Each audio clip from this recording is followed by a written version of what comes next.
네, 크리스마스까지 3일 남았습니다. 전국 철도 노조 파업이 재차 예고됐죠. 23일 오전 9시부터라고 했는데 수도권 광역 전철이나 기차 이용하실 분들 대체 수단도 알아보셔야 할 것 같습니다. 장기화까지 될지에 대해선 앞으로를 지켜보도록 하겠습니다.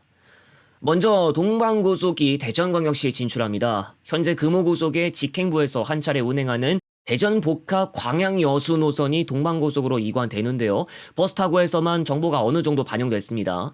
동방고속의 노선망이나 진출 지역은 별로 넓진 않았죠. 광주 전남 지역에서 벗어나는 노선이 고흥군에서 부산 사상까지 가는 거나 인천 안산 고흥 노선도 있었는데 수도권까지 가는 노선은 충청권을 지나가기만 했을 뿐이었습니다. 한편 이 노선이 전라선 계통 열차와 구간이 겹치기도 하죠. 서대전역에서 여수 엑스포역까지 열차를 타고 갈 수도 있는데 당장 편수만 놓고 보면 시외버스가 많이 부족한 경향을 보이고 있습니다. 광양으로 간다고 해도 순천역 환승 메타를 사용할 수도 있다는 점을 생각하면 그렇죠. 코로나19 이후 운행을 나오지 않았던 서울 경부 출발 울진 방향 버스가 돌아옵니다. 1월 1일부터 서울 경부 울진 노선이 하루 2회 운행을 시작하는데 정전과는 패턴이 많이 다른데 온정면까지는 들어가지 않습니다. 봉화와 금강송 경유도 예정되고 있고요. 코버스 사이트에서도 현재 울진과 봉화, 금강송 슬롯이 열려 있습니다. 이렇게 해서 울진까지 가는 방법은 동서울과 서울 경부까지 다시 두 가지로 열렸고 봉화군의 경우에도 좀 더 가지수가 늘어나게 됐습니다. 온정면은 여전히 동서울 터미널에서만 갈 수 있다는 점을 참고하시기 바랍니다. 참고로 KTX 이음이 울진군에 진출할 예정이라고 이미 알려져 있지만 해당 KTX 이음은 동해선을 통해서 강릉 부정간만 운행하게 되고요. 그러니까 서울로 진출하는 계통이 아니기 때문에 중간 지점 환승을 통해서만 이동이 가능하다는 점 알려드립니다. 순천시 송광사를 통해서 공지가 나온 바에 따르면 서울 호남 송광사 입구간을 잇는 버스가 1월 2일부터 운행합니다. 송광사 입구는 서울 호남 보성 노선의 중간 경유지로 취급되어서 순서는 옥과 송광사 입구, 걸교순으로 이어집니다. 센트럴시티 터미널에서 순천종합버스 터미널로 가는 버스는 있어도 송광산까지 가려면 또 다른 대중교통편을 이용해야 했고 총 소요 시간 7에서 8시간이 걸렸는데 그래서 송광사 측에서는 교통편의 제공을 위한 방안을 요구해왔다고 했습니다. 기존의 서울 호남 보성 노선이 하루 2회만 운행하고 있기 때문에 송광사 입구까지 가는 것도 똑같이 하루 2차례만 볼 수 있을 것이라는 점 참고하시기 바랍니다. 참고로 송광사의 위치를 봤을 때 가장 가까이 있는 고속도로가 주암IC고요. 순천 시내와도 많이 떨어져 있습니다. 지난 14일에 올라온 보도를 늦게나마 다뤄보도록 하겠습니다. 금속노조 대우버스 지회에 따르면 대우버스가 지난 9월 부당 노동행위에 해당하는 취지의 2심 판결에 불복해서 항소를 제기했습니다. 2심 재판부가 부당해고 구제 재심 판정 취소 항소심에서 1심 판결을 모두 인용해서 원고의 항소를 모두 기각했고 소송에 따른 노사 양측 비용 전액을 회사가 부담하라고 했습니다. 네오버스가 제출한 상고 이유서를 살펴보면 사측의 2003에서 2009년 국내 공장 연 평균 생산량은 4,940대였다가 2013에서 2019년 2,822대로 줄었고 2007년 이후 매년 90에서 300억 원에 이르는 적자가 누적됐으며 2022년에는 국내 완성차 부문에서만 2,615억 원의 적자가 누적됐다고 밝혔습니다. 또 자일자동차로 AS 사업과 KD 부품 사업을 이관한 것이 적자 해소를 위한 조치였다고 했고 노조 혐오가 폐업의 주된 동기란 지적에도 객관적인 증거가 없다고 주장하기도 했습니다.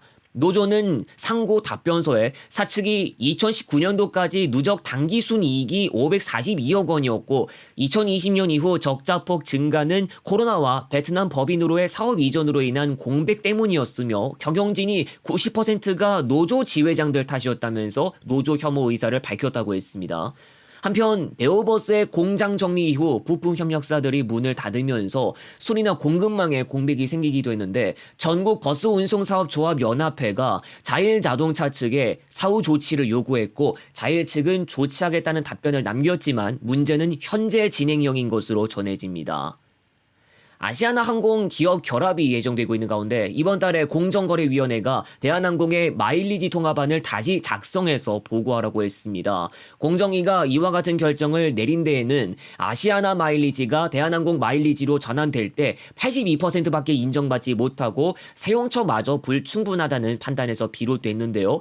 아시아나 마일리지를 사용해서 구매하거나 업그레이드를 할 수 있는 좌석이 제한적인 것이 문제된 것으로 전해집니다. 지난 9월 제출한 방안에 따르면 마일리지 보너스 탑승 실적을 노선별로 2019년 수준 이상을 유지하고 전체 총량은 2024년 수준을 유지한다고 대한항공이 밝혔던 바 있습니다. 다원시스가 지난주 유상증자와 관련한 논란이 일었죠. 지난 19일 다원시스가 입장을 밝혔는데요. 타 법인의 제3자 배정 김영식 상환전환 우선주 유상증자 참여와 관련해 최종적으로 투자 의사를 철회했고 실제 투자가 진행된 적 없다고 밝히면서 철회 과정에서 상대 회사와의 커뮤니케이션 미비로 공시가 진행됐다고 했습니다. AMCG도 유상증자 계획 철회를 공시했습니다. 지난주 AMCG 유상증자에 다원시스가 참여한다는 보도가 나오면서 논란이 증폭되기도 했는데 AMCG는 의료기기 사업을 하고 있는 중입니다. 다만 AMCG의 이사회 의사록에 따르면 유상증자 취소 사유는 24일로 예정된 유상증자 납입기일 전 다원시스가 철회 의사를 전했기 때문이라고 했는데요. 한 상장사 관계자의 말에 따르면 유상증자 이사회를 결의할 때 기본적으로 대상자의 투자 의사 공문 등이 있어야 하고 투자자 측에서 생각이 없는데 소통 미비로 유상증자 결의와 공시를 하는 게 일반적이지 않다고 했습니다. 천일고속과 동양고속 이야기를 한번 다뤄보겠습니다. 오늘 22일 월요일 두 종목의 주가는 모두 그전 시기보다 하락세를 기록하면서 마무리됐습니다. 천일고속은 13.03% 하락한 27만 7천원, 동양고속은 13.52% 하락한 8만 1,900원으로 마무리됐습니다.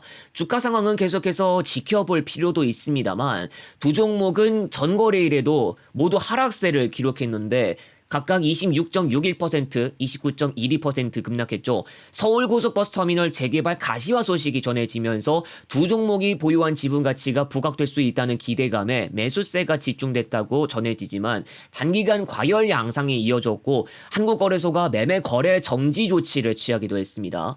가장 마지막으로 중지됐다가 거래 재개가 이루어진 이후로 차익 실현 매물이 쏟아지고 주가 급락세로 접어든 것으로 보이고 있습니다.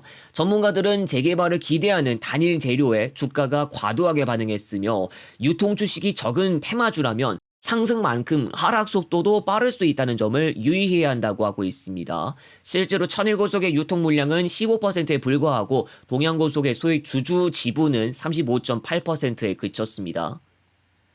지난 일요일 인천공항 목포편 공개됐습니다. 지금도 영상 시청이 가능하니까 아직 보지 않으신 분들은 영상 목록에서 위에 썸네일을 찾아주시면 되겠습니다.